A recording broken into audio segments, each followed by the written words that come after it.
at 12, I think some of the options were to go, to Florida and go full-time at tennis, but then I'd be living in Florida away from my family at a young age. And one of the options my dad came up with was, I was sponsored by UNSQUASHABLE at the time. So it was a Canadian company that was owned by a Canadian guy that sponsored Jahangir Khan at the time.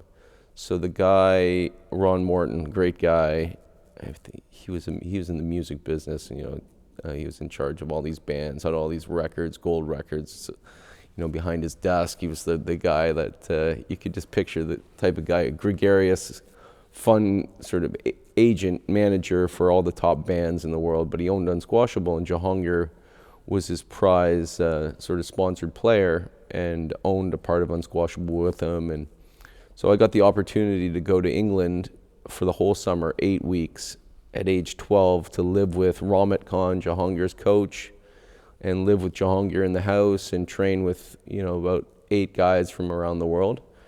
Everybody else was a pro. I was like 12, so there was a bit of imbalance there, but I trained like a pro from a very young age, and then I came back from that sequence of events in England fully formed as a player. Like the amount of squash balls I hit was crazy, and then came back and jumped about 5 levels, and then I'd sort of arrived